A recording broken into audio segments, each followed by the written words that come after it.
Ele é meu irmão, disse o menino ao seu pai milionário quando viu o menino na rua. Ricardo Salazar é um milionário arrogante, dono de uma das maiores construtoras do país.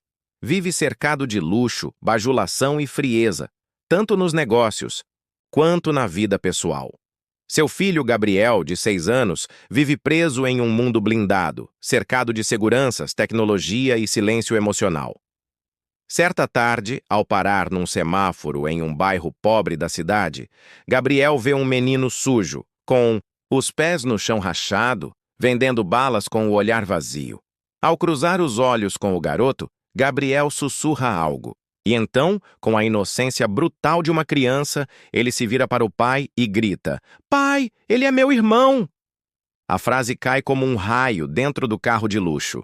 Ricardo tenta rir, desviar, ignorar. Mas o menino insiste. Confuso, o milionário começa uma investigação discreta. E quanto mais procura, mais o passado volta à tona. Uma relação secreta com uma mulher negra que ele abandonou anos atrás, quando ainda não era ninguém. Essa mulher agora vive nas ruas, grávida. De novo sem documentos, rejeitada por todos, inclusive pela freira do abrigo local, que teme manchar a imagem da instituição. Tomado por culpa, medo e um orgulho feroz, Ricardo se vê dividido entre manter sua imagem pública intacta ou reconhecer o sangue do seu sangue. Um filho, bastardo esquecido na sarjeta. Enquanto isso, Gabriel começa a visitar escondido o garoto nas ruas, levando comida, carinho e esperança. Mas a verdade não fica escondida por muito tempo. A imprensa, um padre indignado, uma vizinha fofoqueira e até um mendigo alcoólatra que testemunhou tudo colocam Ricardo contra a parede. No fim, ele terá que escolher entre o poder e o perdão, entre a aparência e a família. Ele é meu irmão. Capítulo 1. O palco dourado e o sussurro inocente. Carro blindado de Ricardo Salazar, um BMW Série 7 que mais parecia uma fortaleza sobre rodas, deslizava pelas avenidas polidas do centro, financeiro, refletindo os arranha-céus que eram, em grande parte, obra de sua construtora. Ricardo, o arquiteto de aço e vidro, vestia um terno impecável, seus olhos cinzentos fixos em uma planilha de lucros que se estendia para o infinito. Frio, calculista e implacável eram os adjetivos que o definiam tanto nos negócios quanto na vida. Seu mundo era uma projeção de sua vontade, um universo onde emoções eram fraquezas e as relações pessoais meras transações. No banco, traseiro, atrás da divisória de vidro à prova de som, Gabriel, seu filho de 6 anos, estava imerso em seu tablet. O menino, com cabelos loiros e olhos azuis como os do pai, vivia em um mundo blindado.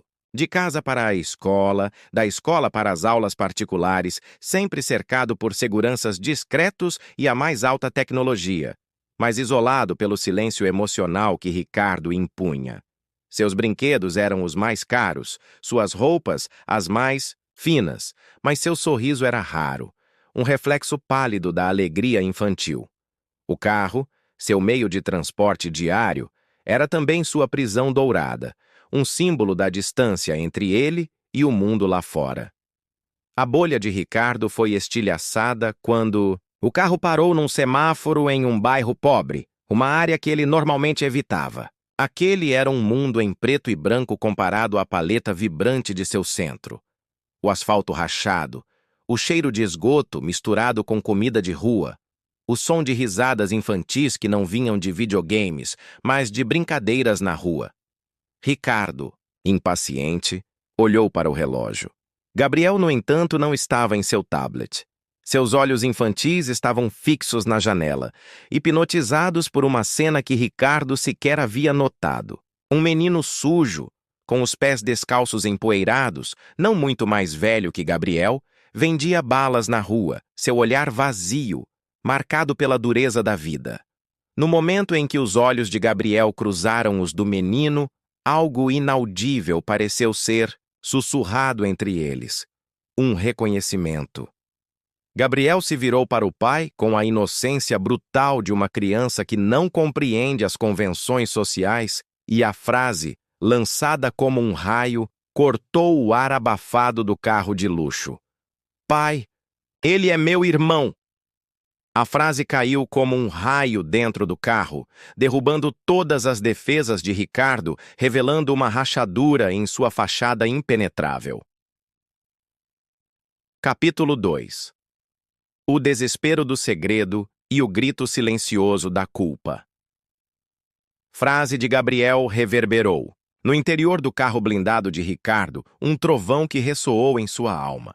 Pai, ele é meu irmão! Ricardo tentou rir.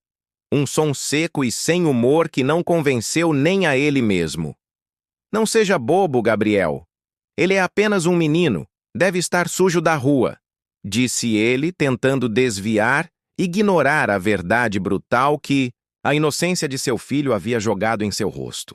O segurança, acostumado à frieza do chefe, olhou para o menino na rua, depois para Ricardo, uma pontada de curiosidade em seus olhos. Mas Gabriel, com uma insistência que Ricardo raramente via nele, não cedeu.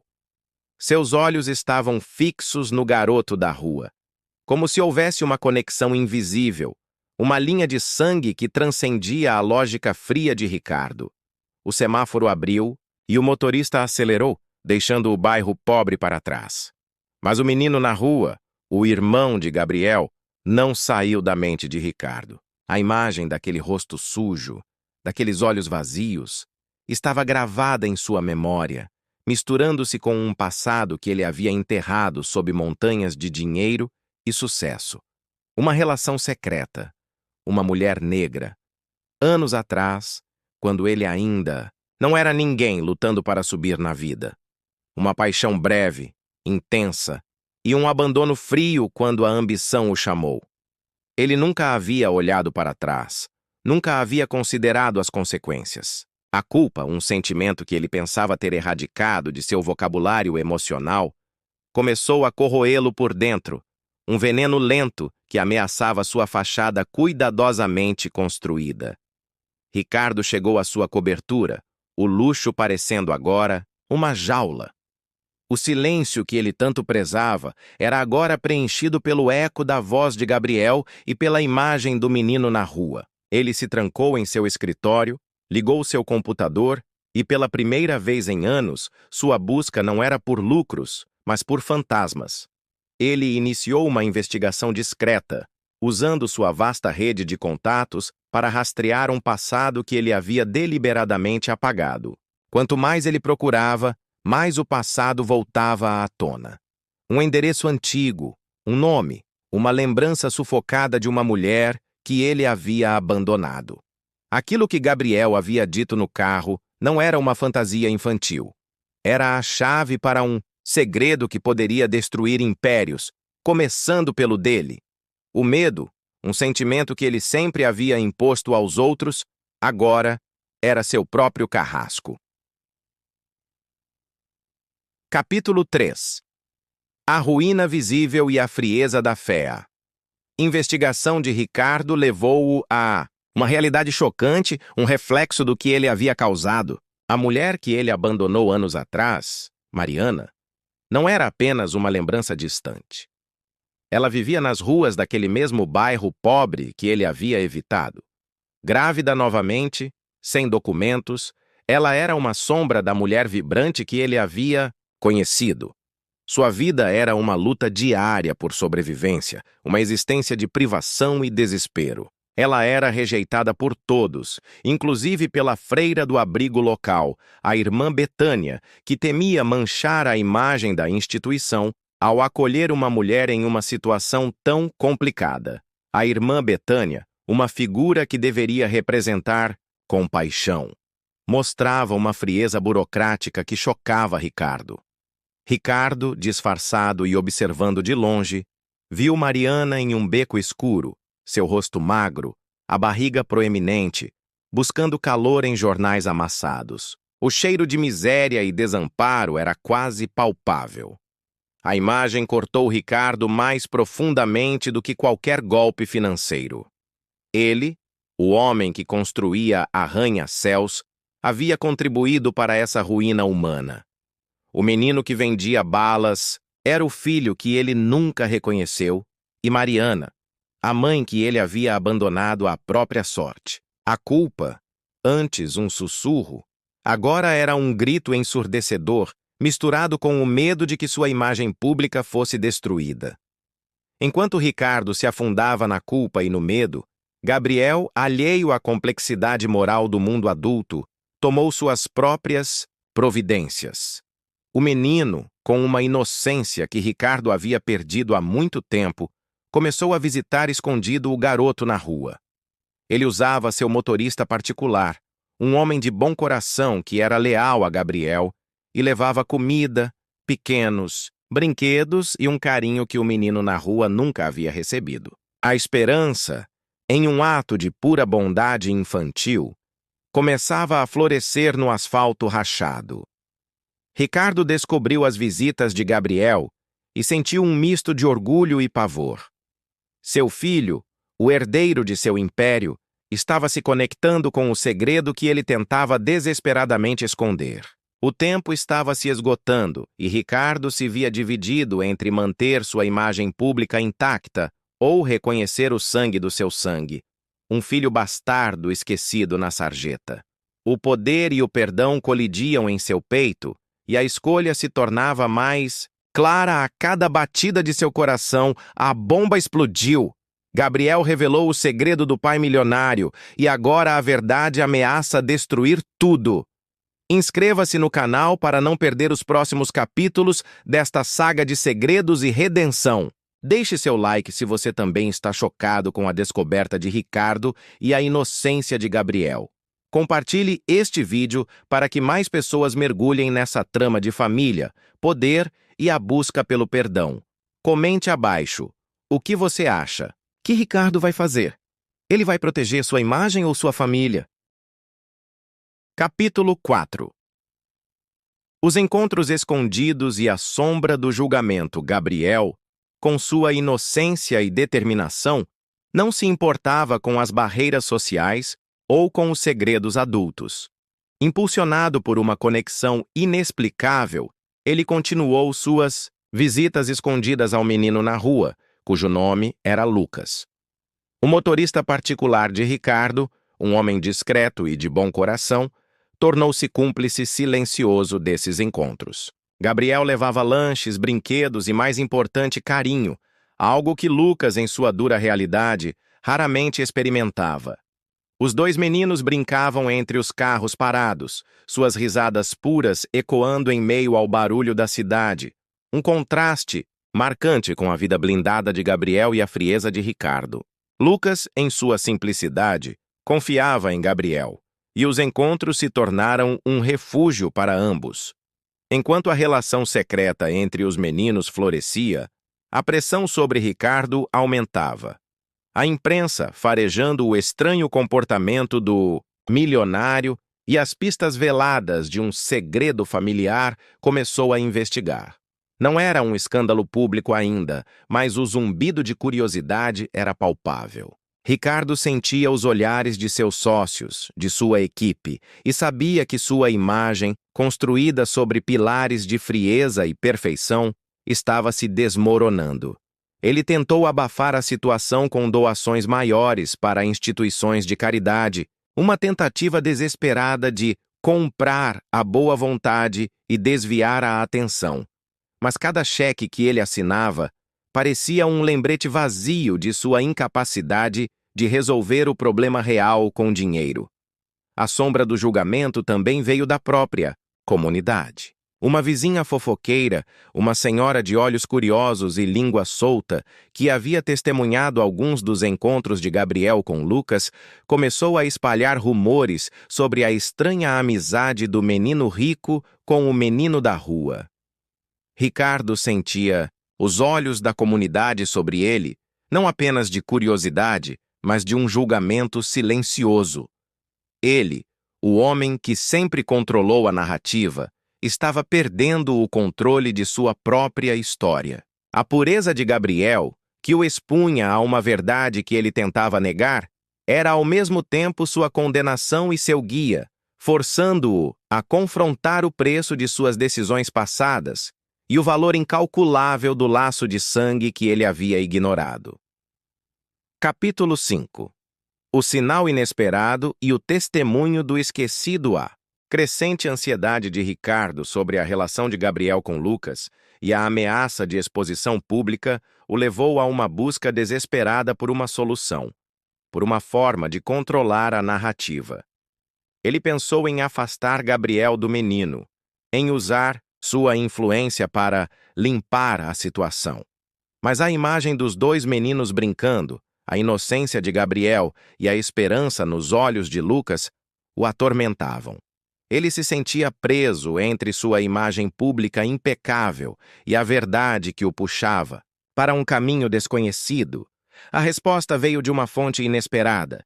Ricardo estava dirigindo por uma rua lateral quando viu um homem familiar em sua desolação, sentado na calçada com uma garrafa na mão. Era o mendigo alcoólatra que ele costumava ver perto de seu escritório, o mesmo que ele sempre ignorava. Ricardo passou direto, mas algo o fez parar o carro. Ele se lembrou da premissa. Um mendigo alcoólatra que testemunhou tudo. Ele voltou, seu coração batendo com uma mistura de repulsa e uma curiosidade desesperada. O mendigo, cujo nome era Jorge, tinha olhos turvos pela bebida, mas um lampejo de inteligência em seu olhar. Ricardo ofereceu dinheiro, como sempre. Jorge riu, um som rouco e amargo. O senhor quer comprar o silêncio, não é? Mas tem coisas que o dinheiro não compra, doutor. Ele falou sobre a mulher, Mariana, a mãe de Lucas. Ele a conhecia das ruas, sabia de sua história de abandono e desespero. E então, ele revelou algo que abalou Ricardo até a alma. Eu vi o senhor com ela, muitos anos atrás, quando o senhor ainda não era ninguém, mas já era cego. Ela esperava um filho, e o senhor a deixou lá, na chuva, sem nada. Jorge descreveu os detalhes, as lágrimas de Mariana, a indiferença de Ricardo. O mendigo, o esquecido, havia testemunhado seu pecado original. Sua voz, antes um sussurro inaudível, era agora um martelo batendo na consciência de Ricardo. Capítulo 6. A confrontação inevitável e o caminho do Padre A.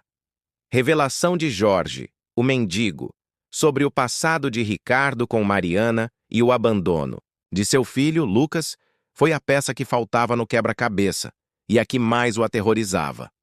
Não era apenas um segredo, era uma confirmação devastadora de sua própria desumanidade.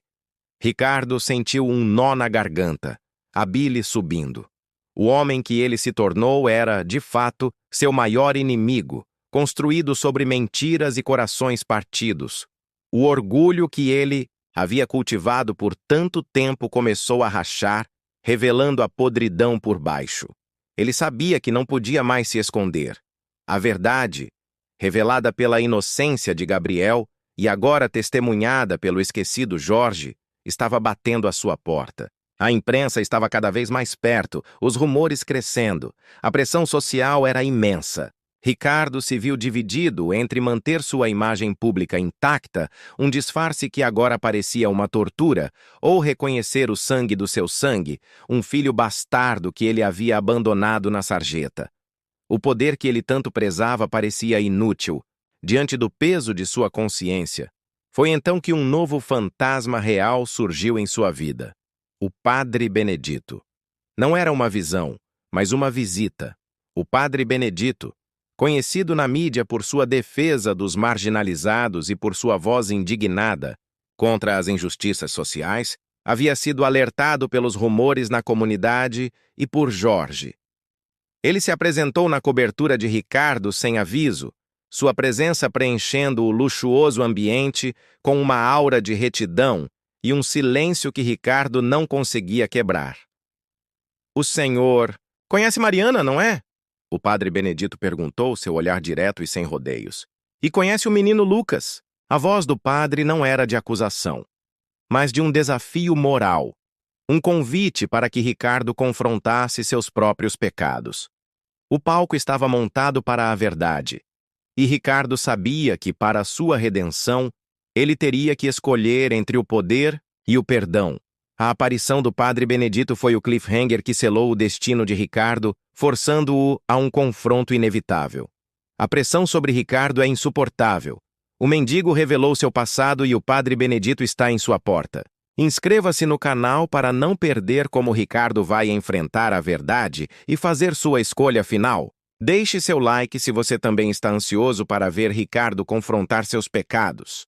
Compartilhe este vídeo para que mais pessoas mergulhem nessa história de poder, segredos e a busca por um perdão impossível. Comente abaixo o que você acha que o Padre Benedito vai dizer a Ricardo? Ricardo vai confessar tudo? Capítulo 7. O acerto de contas e a coragem de Gabriel. A aparição do Padre Benedito na cobertura de Ricardo foi um ponto de virada. A atmosfera na sala era tensa, carregada com a verdade não dita. O padre, com uma calma imponente, não esperou que Ricardo falasse. Ele começou a narrar a história de Mariana e Lucas, não como rumores, mas como fatos, com detalhes sobre a vida dela nas ruas, a rejeição do abrigo e a inocência do menino que Ricardo insistia em ignorar. A cada palavra, Ricardo sentia seu orgulho desmoronar, seu rosto pálido traindo o tormento interno. O Padre Benedito não veio para condenar, mas para forçar Ricardo a encarar a humanidade que ele havia negligenciado. Ele falava de perdão, sim, mas de um perdão que exigia a verdade e a reparação. Ricardo, pela primeira vez em anos, não tentou desviar, manipular ou comprar sua saída. Ele ouviu. E então, com a voz rouca e os olhos marejados, confessou.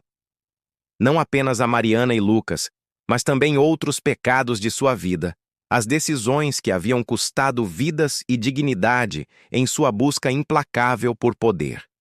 Ele falou sobre a mulher grávida que ele expulsou anos atrás, o mendigo que ignorou, as vidas que ele havia pisoteado. O Padre Benedito ouviu em silêncio.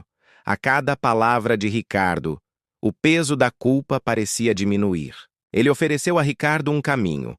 Não a absolvição fácil, mas a oportunidade de uma verdadeira penitência através da ação e do serviço. Enquanto Ricardo e o Padre Benedito conversavam, Gabriel, alheio à seriedade da confissão de seu pai, entrou na sala. Ele havia escapado de seus seguranças e vinha direto da rua, as mãos sujas, um sorriso largo no rosto. Pai, o Lucas está com fome. Posso levar um sanduíche para ele? Ele é meu irmão, lembra? A inocência de Gabriel cortou a tensão, expondo a ferida de Ricardo de uma maneira que nenhuma acusação poderia. Ricardo olhou para seu filho, depois para o Padre Benedito.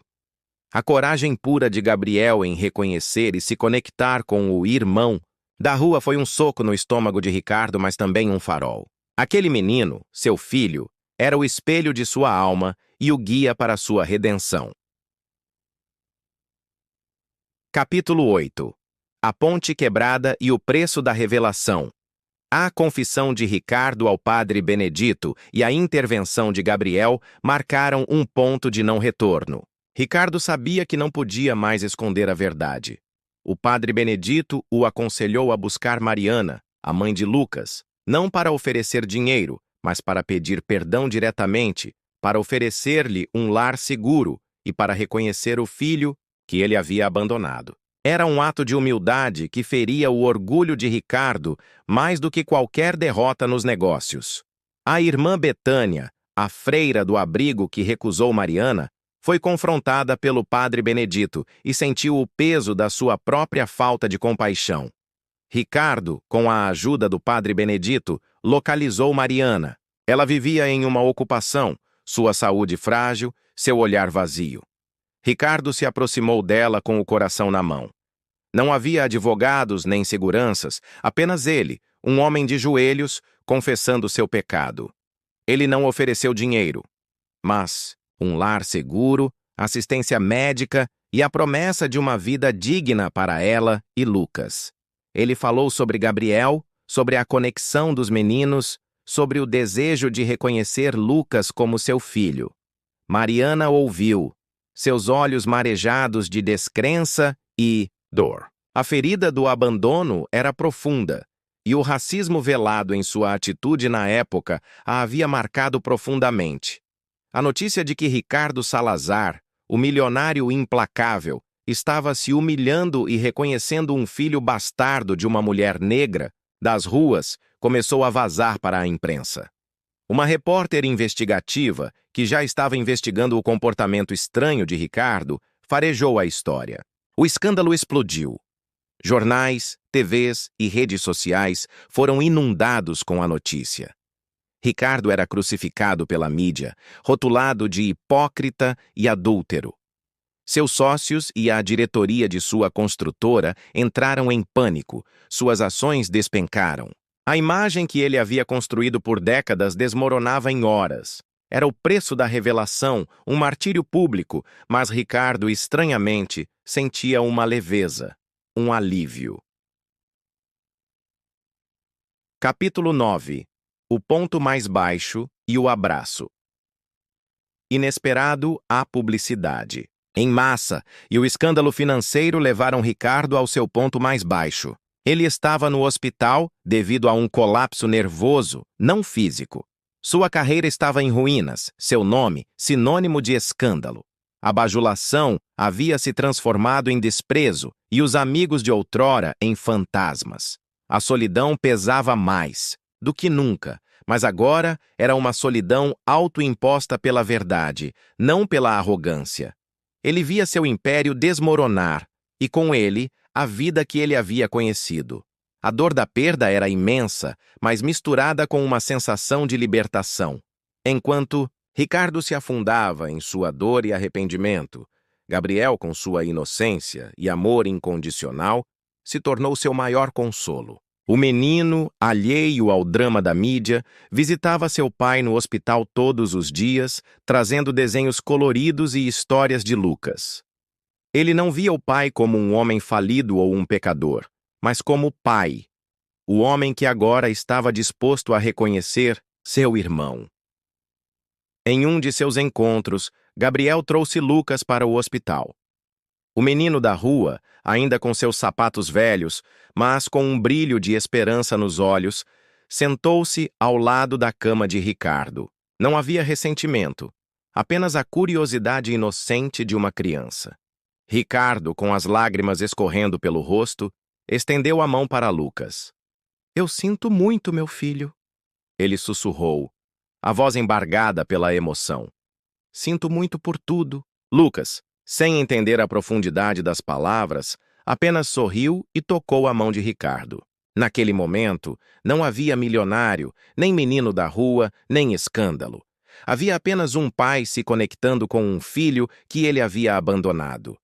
Aquele abraço foi o perdão que Ricardo tanto buscava, o início de sua verdadeira redenção. Foi o ponto mais baixo de sua vida, onde ele perdeu tudo, mas também onde ele ganhou o que o dinheiro nunca poderia comprar, a família e a paz de sua alma. O cliffhanger era a promessa de um novo começo, incerto, mas repleto de esperança. Ricardo está no seu ponto mais baixo, mas um abraço inesperado pode ser o início de sua redenção. Inscreva-se no canal para não perder como Ricardo vai reconstruir sua vida e sua família. Deixe seu like se você também se emocionou com o encontro de Ricardo e Lucas. Compartilhe este vídeo para que mais pessoas testemunhem o poder do perdão e da união familiar. Comente abaixo. O que você acha que acontecerá com a família de Ricardo? Ele conseguirá reconstruir sua vida de verdade? Capítulo 10. O sacrifício público e o início da reparação. O abraço de Lucas foi o divisor de águas para Ricardo. Ele havia perdido seu império, sua reputação, a vida que ele conhecia, mas havia ganhado a paz de uma alma que começava a se curar. A humilhação pública, que antes seria insuportável, transformou-se em um catalisador para sua redenção. Internado no hospital, ele usou o tempo para planejar seu futuro, não o futuro dos negócios, mas o futuro de sua alma. Ele instruiu Helena, sua advogada, a liquidar grande parte de seus bens e a transferir a vasta maioria de sua fortuna para a Fundação Sophia Vance, em homenagem à sua irmã. Não era uma doação pontual, mas uma reestruturação completa de sua vida, dedicando-se integralmente à filantropia e ao serviço social. A imprensa, que antes o crucificava, agora o observava com um misto de ceticismo e fascínio. Ricardo, sem se importar com a opinião pública, começou a aparecer em programas de TV e entrevistas, não para se defender, mas para confessar publicamente seus erros, detalhando sua vida de ganância, o abandono de Mariana, a indiferença para com o mendigo e o impacto de suas ações na vida de seu próprio filho, Lucas. Ele não poupou detalhes, nem a si mesmo. Foi um ato de sacrifício público, uma penitência perante o mundo que chocou e dividiu a opinião pública. Muitos ainda o criticavam, mas outros, tocados por sua honestidade brutal, começaram a ver um homem verdadeiramente arrependido. Enquanto Ricardo se despojava de sua fortuna e de sua imagem, Gabriel, seu filho legítimo, se tornou um pilar de apoio. O menino, com sua inocência e amor incondicional, era a prova viva de que a compaixão podia florescer mesmo nas circunstâncias mais difíceis. Ele passava horas no hospital com Ricardo, desenhando e contando histórias de Lucas, que agora se tornaram uma figura frequente na vida de Gabriel. A relação dos dois irmãos, nascida da inocência de Gabriel, era a semente de uma nova família para Ricardo, uma família construída não sobre o dinheiro, mas sobre o amor e o perdão. O padre Benedito e a irmã Cecília observavam de longe, satisfeitos, a metamorfose do milionário, cientes de que a verdadeira reparação estava apenas começando. Capítulo 11. A reconstrução da vida e o chamado da comunidade após receber alta do hospital, Ricardo não voltou para sua cobertura de luxo. Ele se mudou para uma casa modesta, no mesmo bairro onde Lucas e Mariana viviam, uma decisão que chocou seus antigos colegas e a mídia. Sua vida de luxo foi substituída por uma rotina de simplicidade e trabalho árduo na Fundação Sophia Vance. Ele mergulhou de cabeça nos projetos sociais, trabalhando lado a lado com a comunidade, ouvindo suas necessidades e utilizando sua mente analítica para criar soluções reais para a pobreza, a violência e a exclusão social. Seus dias eram preenchidos com visitas a abrigos, reuniões com líderes comunitários e, principalmente, com o tempo dedicado a Lucas e Mariana. A reconciliação com Mariana foi um processo lento e doloroso. Ricardo não a pressionou, apenas esteve presente. Ele garantiu que ela e Lucas tivessem um lar seguro, acesso à saúde e a todas as oportunidades que o dinheiro poderia oferecer. Ele se sentava por horas ouvindo as histórias de Mariana, a dor do abandono, a luta nas ruas, a rejeição da irmã Betânia, que, confrontada pelo padre Benedito e pela imprensa, foi afastada de suas funções no abrigo. Ricardo não podia apagar o passado, mas podia construir um futuro diferente. Lucas, por sua vez, florescia. A presença do pai biológico e do irmão Gabriel trouxe uma luz para seus olhos que antes era vazia. Ele começou a ir à escola, a brincar, a sorrir de uma forma que Ricardo nunca tinha visto. A comunidade, que antes o via com desconfiança, começou a aceitá-lo, a vê-lo não como o milionário que se arrependeu, mas como o homem que estava ajudando. A transformação de Ricardo era visível em cada gesto, em cada palavra.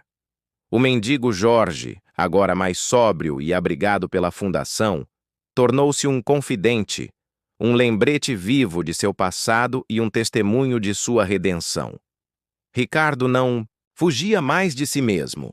Ele abraçava sua história e a usava para impulsionar a mudança. A imprensa, por sua vez, continuava a documentar sua jornada, e a história de Ricardo Salazar se tornava um exemplo global de redenção e do poder do perdão. Capítulo 12. O clímax. o palco da verdade revelada e o legado de um nome. O ponto culminante da transformação de Ricardo aconteceu durante um grande evento de conscientização organizado pela Fundação Sophia Vance em uma praça pública do bairro onde Lucas e Mariana viviam. Não era um evento de gala, mas uma celebração da comunidade e da esperança.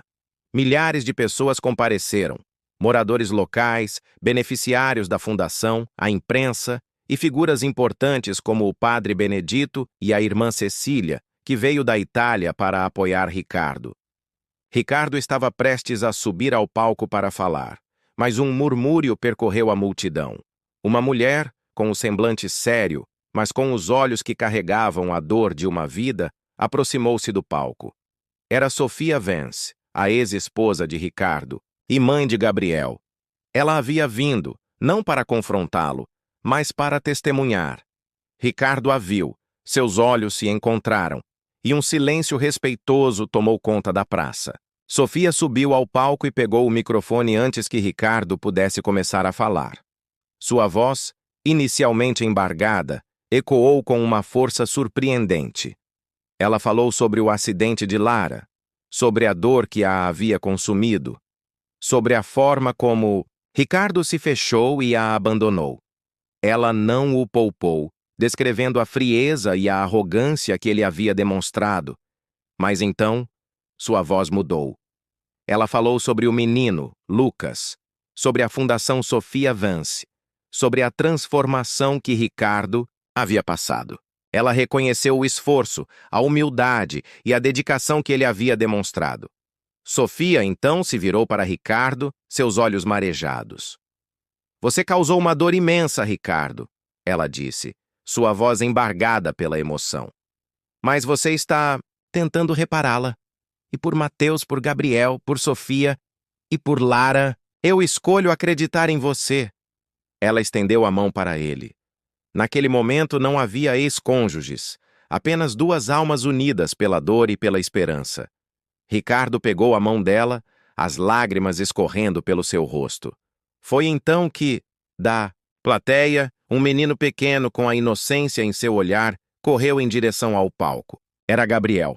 Atrás dele vinha Lucas, agora com um brilho nos olhos que ele não tinha antes.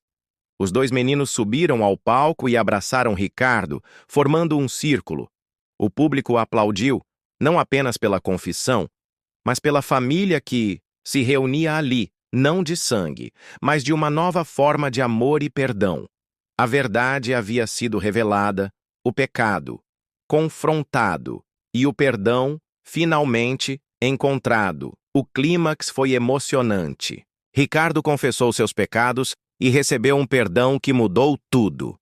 Inscreva-se no canal para não perder os próximos capítulos desta saga de redenção e o legado da Fundação Sophia Vance.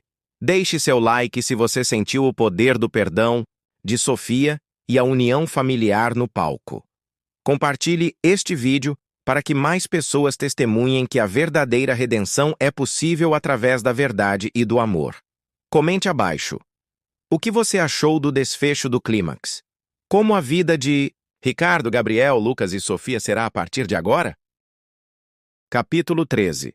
O legado de um nome e a família. Reconstruída. Após a explosão de verdade no palco da praça, a vida de Ricardo Salazar nunca mais foi a mesma. Ele não era mais o milionário frio e arrogante, mas um homem que havia se despojado de tudo para encontrar sua humanidade. Sua imagem pública havia sido destruída, mas sua alma havia sido reconstruída, tijolo por tijolo, por cada ato de humildade e serviço. A Fundação Sophia Vance floresceu, tornando-se um farol de esperança e um modelo de filantropia ativa. Ricardo não apenas a financiava, mas a vivia. Ele trabalhava incansavelmente nas comunidades, participando de mutirões, ouvindo histórias e transformando a vida das pessoas que ele antes ignorava. A relação com Mariana, a mãe de Lucas, evoluiu de um pedido de perdão para uma parceria de trabalho e uma amizade forjada na dor e na superação. Mariana, agora uma mulher forte e Empoderada, tornou-se uma figura central na fundação, usando sua própria experiência para ajudar outras mulheres em situação de vulnerabilidade. Ricardo garantiu que ela tivesse um lar seguro, acesso à educação e a todas as oportunidades que a vida poderia oferecer. Lucas, o irmão que revelou a verdade, crescia feliz e saudável, cercado pelo amor de uma família que ele nunca soube que tinha. Ele era a prova viva de que o amor podia curar as feridas mais profundas. A reconciliação com Sofia, a ex-esposa de Ricardo e mãe de Gabriel, foi um processo delicado, mas significativo. A dor da perda de Lara ainda era uma cicatriz, mas o esforço de Ricardo para se redimir e o amor compartilhado por Gabriel e Lucas trouxeram uma nova forma de união.